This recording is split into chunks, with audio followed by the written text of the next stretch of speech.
He thought she'd back down. That's the thing about Officer Cole Bradshaw, was used to people folding under the weight of his badge and voice.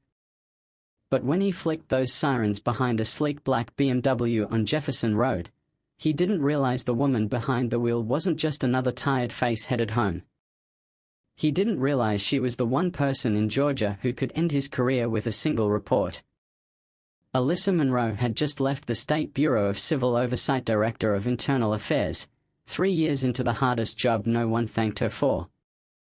She wasn't just tired from the day, she was the kind of tired that lives in your bones, built from a lifetime of proving you belong in rooms designed to keep you out. One hand on the wheel, the other near her phone, she didn't flinch when the blue lights lit up behind her. She already knew how this would go. She just didn't know how far he'd push it. Bradshaw swaggered up to her window, jaw tight, tone tighter. "You in a hurry tonight?" She looked him dead in the eye, calm, polite. "No, officer." "Is there a problem?" He claimed she ran a stop sign. She hadn't. And when she said as much, his jaw twitched. He didn't like being corrected. "License, registration." He took them without a word, didn't hand them back. Then came the usual, "Is this your car? You live around here? What do you do?" "I work in law enforcement," she said evenly. "Mind stepping out of the car?" Her phone was already recording. "Am I being detained?" He hesitated just a second. "You match a vehicle theft description. Lazy. Dangerous." She'd read that line in too many reports filed by people who never got to finish their stories. "I'd prefer to remain in the vehicle unless you have probable cause." That's when his whole demeanor shifted.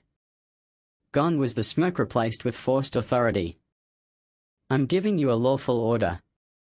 She reached calmly into her bag and handed him her badge, gold seal, full credentials, unmistakable authority. "Director. Internal Affairs." He went pale. Blinked. "I wasn't aware."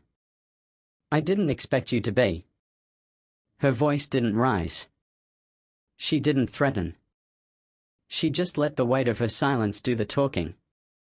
And for the first time, Bradshaw looked uncomfortable.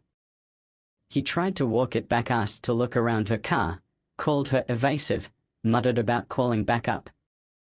She didn't budge. Calm. Direct. "You're fishing.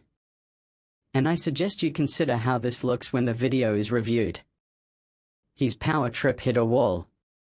He backed off, reluctantly handed her license back, said she was free to go. She didn't thank him. She didn't speed off. She drove slow. Steady. Focused. What he didn't know was that the moment he hit those sirens, he wasn't in control, she was. She wasn't just documenting a stop. She was building a case. And by the next morning, the review board had everything it needed. Turns out, Cole Bradshaw had a file complaints swept under vague language, traffic stops that didn't smell right, rookies who'd asked for transfers after riding with him. Nothing stuck. Until now. Alyssa didn't chase cameras. She didn't grandstand. But when that footage leaked, a short clip of a smug cop leaning too close to a calm woman with power he didn't recognize, the internet exploded.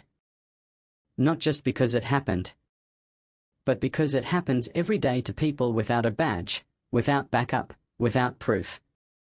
This time, she had all three. Bradshaw was placed on leave. His defenders called it overblown. His critics said it was about time. Alyssa didn't gloat.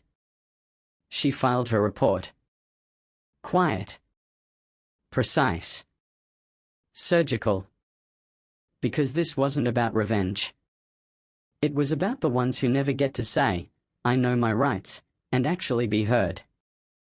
In a department where silence was the norm, one woman forced accountability simply by refusing to shrink. And the question that still lingers is this: What would have happened if she hadn't pressed record? If she'd just gone home and swallowed it? Exactly. Nothing. And that's the problem.